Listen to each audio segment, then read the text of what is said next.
नमस्कार, मैं श्यामगिरी। आप देख रहे हैं टीएफडी इंडिया न्यूज 24। टीएफडी इंडिया न्यूज 24 में आप सभी दर्शकों का स्वागत है। मोदी सरकार फंसी जाल में। एप्स्टीन में 4 भारतीय, भूचाल मच गया सरकार में। जिस बात की लगातार चर्चा हो रही है कि अमेरिका से उठी यह आग पूरी दुनिया में एक तूफान सा ला करके खड़ा कर दिया है जेफरी एप्स्टीन की फाइल ने। जेफरी एप्स्टीन के साथ बड़े बड़े दिग्गज और राष्ट्रीय अध्यक्ष शामिल हैं उसके काले कारनामे में। चरित्रहीनता का परिचय उसके फाइल से मिल रहा है हर किसी का। देर रात तक हर कोई इंतजार कर रहा है कि कब उसके देश के किसी नेता का आएगा तस्वीर, या फिर किस उद्योगपति का या किस क्रिकेटर का। ऐसे में एक ऐसा चरित्रहीनता की तस्वीर सबकी आ रही है जो पूरी दुनिया को चौंका रही है। कभी किसी ने सोचा नहीं था, लेकिन इस चरित्रहीनता के बदले जो ब्लैकमेलिंग चल रही थी पूरी दुनिया में, चिंता का वह विषय है।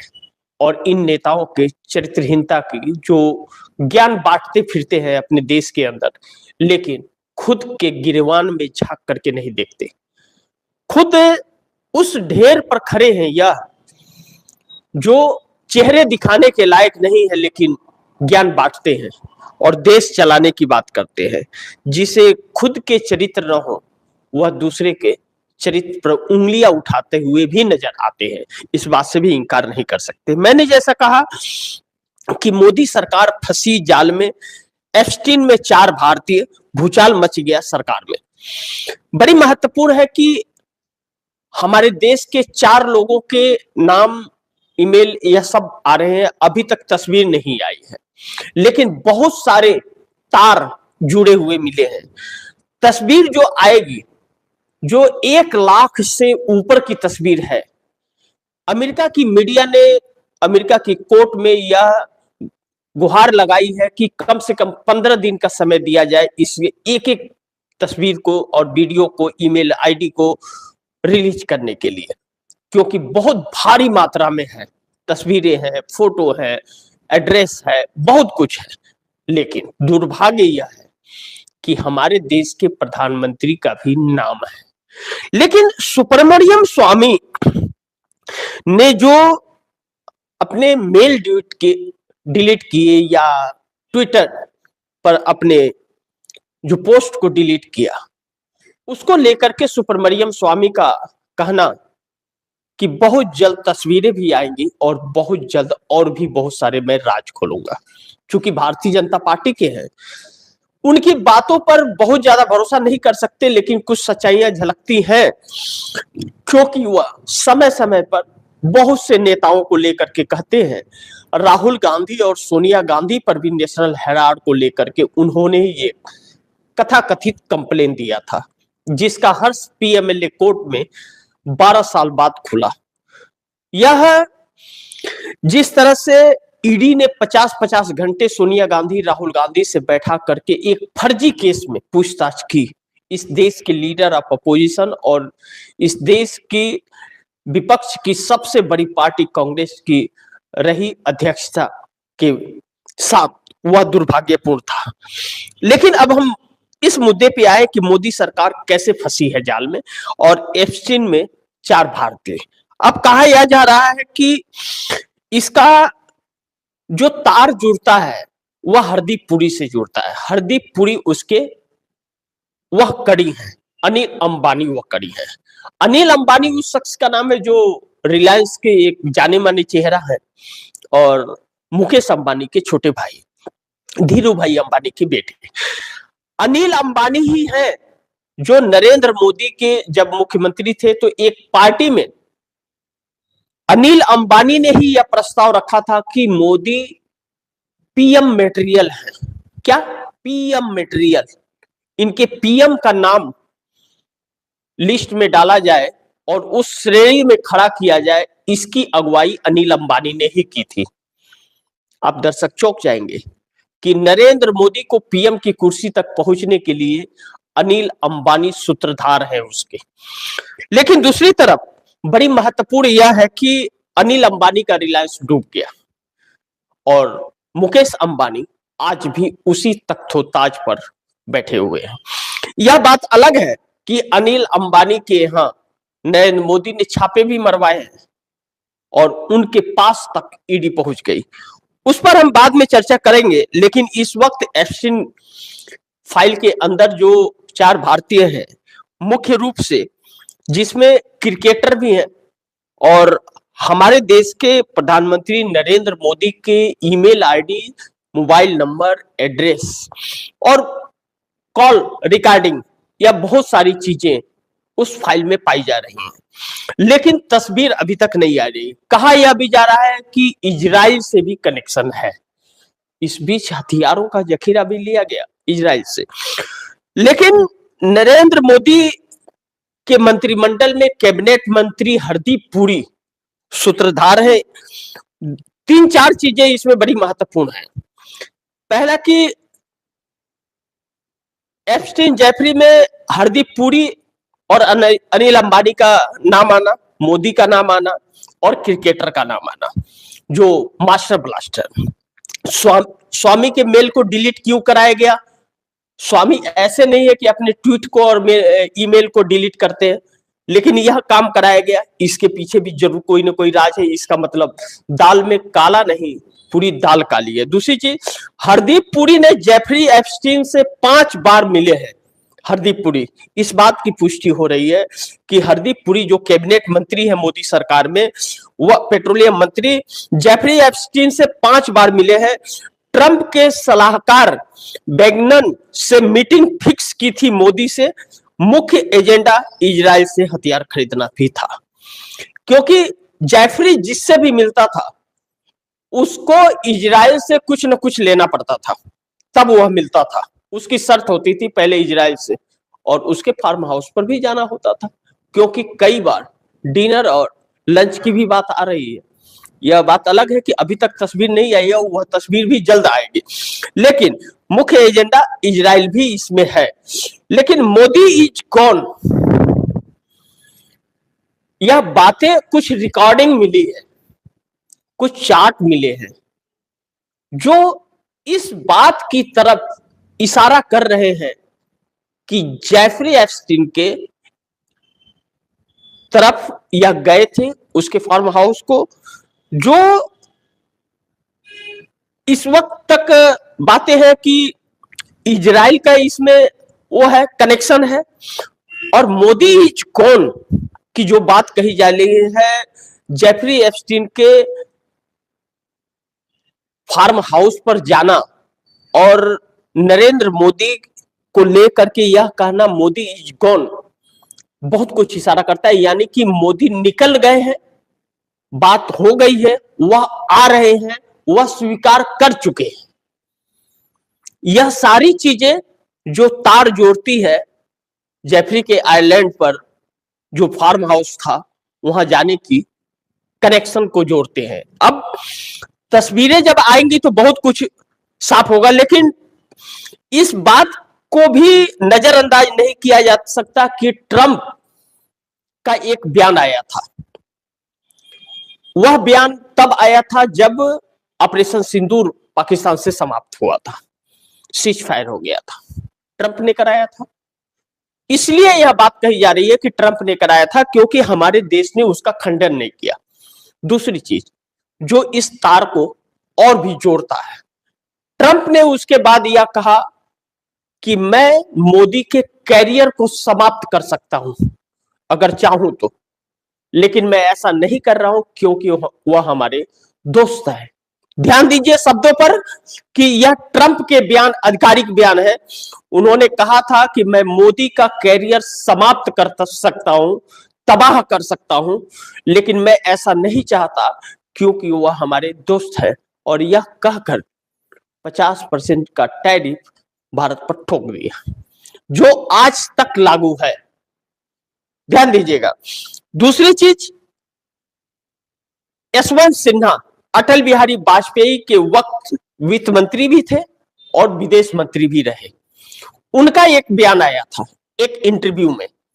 नीलू व्यास को दिए इंटरव्यू में यशवंत सिन्हा ने एक बात कही थी, या दीपक शर्मा को दिए बयान में, इंटरव्यू में एक बयान दिया था उन्होंने, कई बार इस बात का प्रयोग किया था कि मोदी की वह दुखती नस, ट्रंप के बयान के बाद मोदी की वह दुखती नस है जो मोदी ट्रंप के सामने नतमस्तक है, कि ट्रंप ने वह नस अगर दबा दिया तो मोदी का कैरियर तबाह हो जाएगा, वह जेल तक जा सकते हैं, सत्ता पलट जाएगा, तख्ता पलट हो जाएगा। इन सभी बातों से एक चीज तो है कि मोदी का रिकॉर्ड बहुत अच्छा नहीं है। चाहे वह गोधरा कांड का वक्त रहा हो, जब सीएम बनते ही इनको गोधरा कांड जो हुआ था चेहरा चमकाने के लिए, या मुंबई ब्लास्ट जब हुआ था तो मुंबई पहुंच गए थे, या जैसे प्रेस कॉन्फ्रेंस वहां जाकर के कर रहे थे। अब कभी किसी विपक्ष को नहीं जाने देते कहीं, वह बात अलग है, लेकिन यह बातें याद दिलाना। दूसरी सबसे महत्वपूर्ण बिंदु जो इस बात के तरफ सोचने को मजबूर कर रहा है और इधर इशारा कर रहा है कि चरित्रों का, उस पर बड़ी गौर से ध्यान दीजिएगा कि कपिल मिश्रा ने दिल्ली विधानसभा के अंदर 10 मिनट का, तकरीबन 10 से 12 मिनट का भाषण दिया है। ऑन रिकॉर्ड यह चीजें हैं, या विधानसभा के अंदर ऑन रिकॉर्ड है। अगर दिल्ली विधानसभा का कोई रिकॉर्ड निकालना चाहे तो वह रिकॉर्ड निकाल सकता है 10 साल पहले का। कपिल मिश्रा आज भारतीय जनता पार्टी के दिल्ली सरकार में कैबिनेट मंत्री हैं, और उस वक्त वह आम आदमी पार्टी में थे। बहुत डिटेल से ऑडियो वीडियो के साथ और हलफनामे के साथ उन्होंने यह बात कही थी कि मोदी का किसी लड़की से कनेक्शन है और इनके रूम में पाई गई, और इसमें अमित शाह भी है और उसमें कुछ प्रशासन भी है जिसे बहुत प्रताड़ित किया गया था। यह बात नजरअंदाज नहीं की जा सकती, लेकिन चूंकि हमारे देश के प्रधानमंत्री हैं, उनके ऊपर ज्यादा कोई कुछ नहीं कह सकता। लेकिन अगर कपिल मिश्रा की यह बात, कांग्रेस ने अपने आधिकारिक हैंडल पर भी इसकी वीडियो डाली और इस पूरे बयान को दर्शाया है, जो बहुत लाखों की संख्या में लोगों ने देखा, लेकिन भारतीय जनता पार्टी या मोदी गवर्नमेंट की तरफ से उस पर कोई टिप्पणी नहीं आई, क्योंकि जिस शख्स ने कहा है आधिकारिक तौर पर विधानसभा के पटल पर, ऑन रिकॉर्ड है, वह ऑन रिकॉर्ड, वह रिकॉर्ड से हटाया नहीं गया है, ना ही वह हटाया जा सकता, तो वही व्यक्ति अब भारतीय जनता पार्टी में कैबिनेट मंत्री है। इस बयान पर, इस वीडियो पर, इस ऑडियो पर मोदी सरकार ने अपने कैबिनेट से दिल्ली विधानसभा के उस कपिल मिश्रा को हटाया तक नहीं है, कोई सवाल तक नहीं हुआ, कोई नोटिस नहीं हुई, कारण बताओ नोटिस जारी नहीं हुआ, क्योंकि इसमें कुछ न कुछ सच्चाई है। अगर कपिल मिश्रा को हटाए तो कुछ और आ सकता है सामने, यह बात अलग है। दूसरी तरफ जो इशारा करता है, यह सारे इशारे मोदी के उस चरित्र और उस तानाशाही को दर्शाते हैं जो एप्स्टीन फाइल से बातें निकल रही है। एप्स्टीन फाइल की मैंने आप दर्शकों को 7 पॉइंट्स बताए। पहला point, Epstein, Jeffrey Epstein, Hardeep Puri और अनिल अंबानी से कनेक्शन था। स्वामी सुब्रमण्यम स्वामी ने भी अपने बयान में बहुत कुछ कहा। हरदीप पुरी और जेफरी से 5 बार मिले हैं हरदीप पुरी, इस बात की पुष्टि हो रही है। ट्रंप के सलाहकार बेगनन से मीटिंग फिक्स की थी मोदी की, इसने जेफरी एप्स्टीन नहीं। और मुख्य एजेंडा इजराइल से, जेफरी ने यह शर्त रखी थी कि आपको इजराइल से हथियार लेने पड़ेंगे। मोदी इज गॉन चार्ट में मिला है। ट्रंप का बयान मोदी के कैरियर खत्म कर देंगे। और महाराष्ट्र से कांग्रेस के पूर्व मुख्यमंत्री पृथ्वीराज चौहान का बयान कि 19 तारीख को इस देश को दूसरा प्रधानमंत्री मिलेगा। लेकिन अभी वह तस्वीर अगर आ गई तो प्रधानमंत्री क्या, देश को नई सरकार मिल जाएगी, देश का शायद दिशा और दशा बदल जाएगा, देश की हवा बदल जाएगी, लोगों के इरादे बदल जाएंगे और यह सरकार बदल जाएगी। लेकिन उस तस्वीर का इंतजार करना पड़ेगा। ऐसे में 2-3 चीजें और हैं जिस पर चर्चा हम लोग को करना बड़ी जरूरी है और महत्वपूर्ण है, और इन खबरों को ज्यादा से ज्यादा लोगों तक पहुंचाने की भी जरूरत है, क्योंकि सच्चाई गुनाह करने वाले से ज्यादा गुनाह को छिपाने वाला गुनाहगार होता है, यह बात कही जाती है। लेकिन अब मुझे याद आ रहा है कि इंसान का वक्त बुरा होता है तो ऊंट पे बैठे व्यक्ति को भी कुत्ता काट लेता है। लेकिन इस वक्त जो कर्म है वह कर्म निकल करके सामने आते हैं। लोग कहते हैं, बुजुर्ग कहा करते थे कि अगर कोई बहुत तानाशाह हो जाता है जो किसी से कोई उसका कुछ नहीं बिगाड़ सकता, जैसे इस वक्त मोदी सरकार का विपक्ष नहीं कुछ बिगाड़ पा रहा है। विपक्ष आज तक के विपक्ष में सबसे मजबूत विपक्ष है 243 सीटों के साथ, और उसके बाद बाकी के और भी है। 243 सीटों के बाद सात निर्दलीय हैं अन्य दलों के, जो इंडिया और एनडीए में नहीं है, यानी कि 250। उसके बावजूद मोदी सरकार का कुछ नहीं बिगाड़ पा रहा है, विपक्ष कुछ नहीं रोक पा रहा है, बिल पास हो जा रहा है, हर चीज हो जा रहा है, सरकार नहीं सुन रही है। विपक्ष रोड पर भी उतर रहा है, प्रदर्शन भी कर रहा है, सहयोगी समर्थन नहीं देना चाहते फिर भी समर्थन देना पड़ रहा है, कोई कुछ नहीं बिगाड़ पा रहा है। और मनमानी, वोटों की चोरी, बेरोजगारी, लगे हुए रोजगार को छीन लेना, जैसे मनरेगा बंद करके राष्ट्रपिता महात्मा गांधी का नाम तो हटा दिया, लेकिन विकसित भारत जी राम जी चालू करके क्या गारंटी है कि नरेंद्र मोदी सरकार रोजगार देगी? इस बात की क्या गारंटी है? क्योंकि 90% 100 दिन का जो कार्य था मनरेगा में मजदूरों को, और जो यह था कि अगर आपने काम नहीं दिया तो मुआवजा देंगे उस मजदूर को। 12 करोड़ मनरेगा कार्डधारी है मजदूर। कोरोना काल में जो बाहर से आए वह भी रह गए, मनरेगा से जीविका चला लेते थे, लेकिन उसे बंद कर दिया गया। लाखों करोड़ रुपए नहीं दिए गए मनरेगा के राज्य सरकारों को। तो 90% जो सरकार दे रही थी अब 60% देगी, और 125 दिन करने के बाद 60 दिन की गारंटी दे रही है कि काम नहीं मिलेगा खेती के समय में, यानी कि 85 दिन काम। वह 85 दिन भी आप देंगे, इस बात की क्या गारंटी है? दूसरी चीज जो बड़ी महत्वपूर्ण है, आप यह सारी चीजें जो नजरअंदाज कर रहे हैं, तो आपने लगे हुए रोजगार भी मजदूरों के भी छीन लिए, मध्यम वर्ग के छीन ही लिए। 1,80,000 लघु उद्योग कंपनियां आपने बंद कर दी, जिससे लगे हुए रोजगार मध्यम वर्ग के समाप्त हो गए। मैन्युफैक्चरिंग कंपनियां बंद होने का मतलब है कि कई व्यापारी इस देश को छोड़ करके चले गए। दूसरी चीज, मध्यम वर्ग की मैन्युफैक्चरिंग कंपनियां, एमएसएमई जिसे लघु उद्योग कंपनी कहा जाता है, वही तो मध्यम वर्ग को काम देती थी। अडानी थोड़ी देता है, 20 का 2, 3, 4 नंबर का व्यक्ति कहा जाता है अडानी, लेकिन इस देश में सिर्फ मात्र 40,000 लोगों को काम देता है। अडानी 3,64,000 लोगों को काम देता है, उससे तो पूरे देश को रोजगार नहीं मिला हुआ है। यानी कि एमएसएमई लघु उद्योग कंपनियां, जो मैन्युफैक्चरिंग कंपनियां थी, वही मध्यम वर्ग को जिलाती थी, और वह कंपनियां 1,80,000 बंद हो गई। अब 35 लाख सरकारी पदे केंद्र सरकार के नेतृत्व में खाली है, या सरकार वह नौकरी नहीं भर रही है, रोज रिटायरमेंट भी हो रहा है। ऐसे में आप बिल पास करते जा रहे हो लेकिन उस पर काम नहीं कर रहे हो, तो क्यों? यानी कि आप किसी का नहीं सुन रहे हो। तो बुजुर्ग कहते थे कि जब पानी सर से ऊपर चला जाता है, अति हो जाती है, किसी से कोई नहीं कुछ बिगाड़ सकता, तब भगवान बिगाड़ता है। विनाश काले विपरीत बुद्धि, तब बुद्धि को भ्रष्ट करता है, और तब पाप का घड़ा भरता है, फूटता है, और जब फूटता है तो महकता है।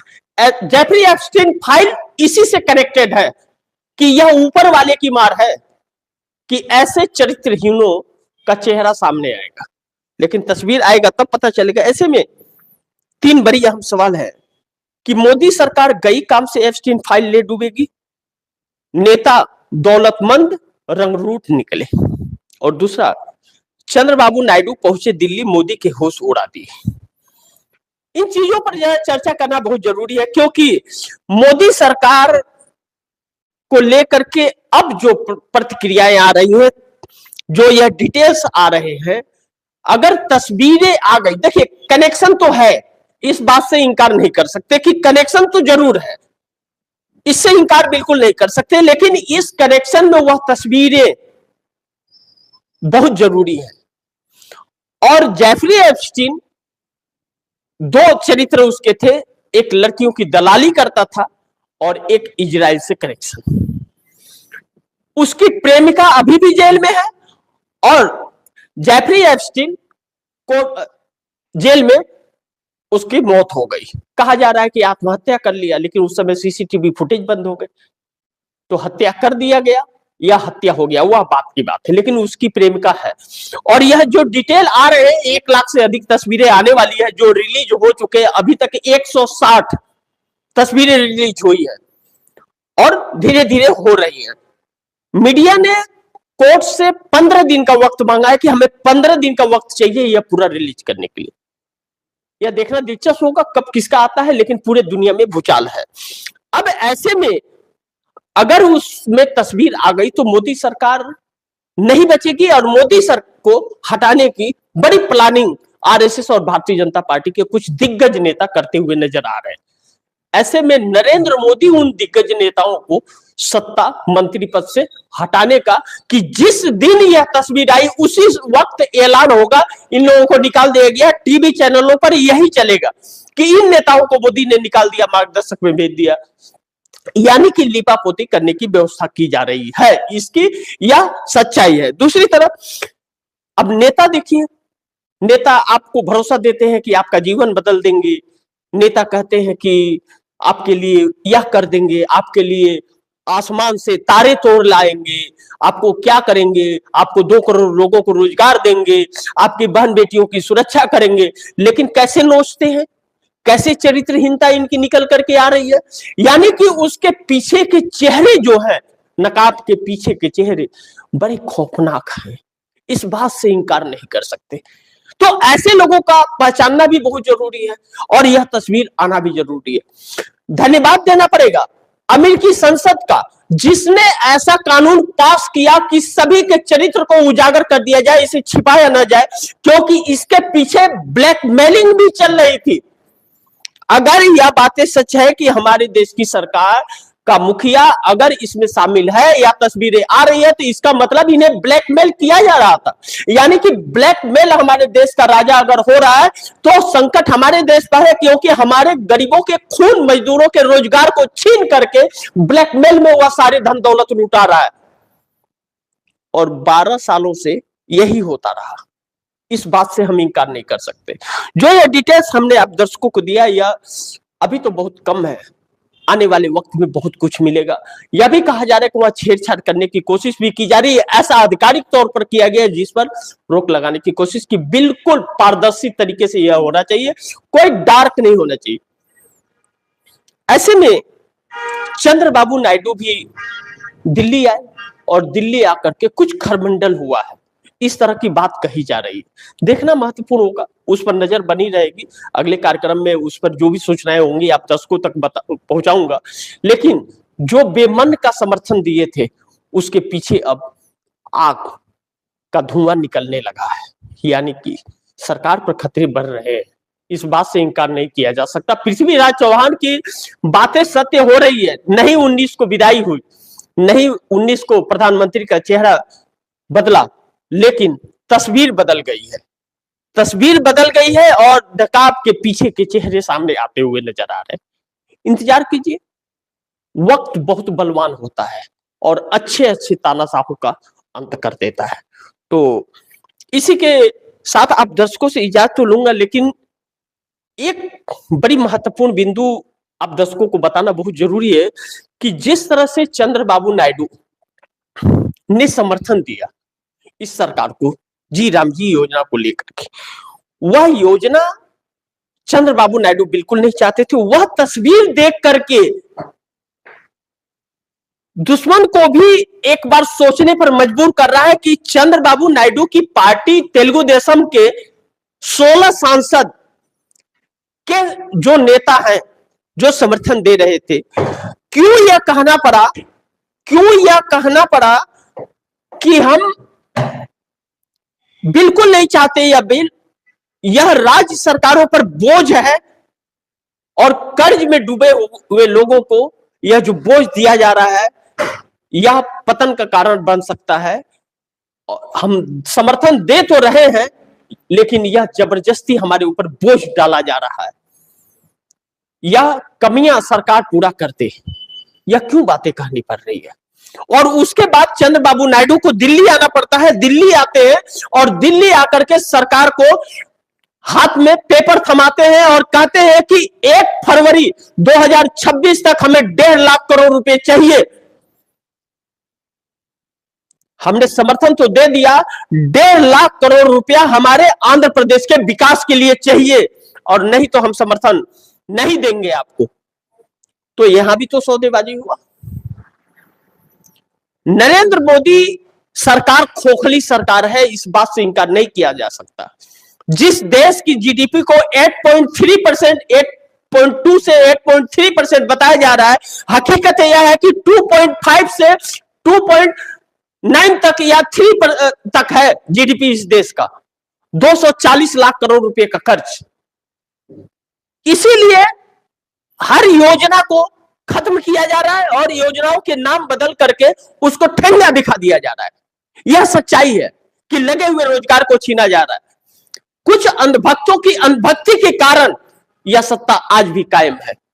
कुछ विपक्ष के उन क्षेत्रीय दलों की गद्दारी के कारण, जो अपने वोटरों से गद्दारी कर रही है, उसके कारण यह सत्ता आधारित है, सत्ता टिकी हुई है।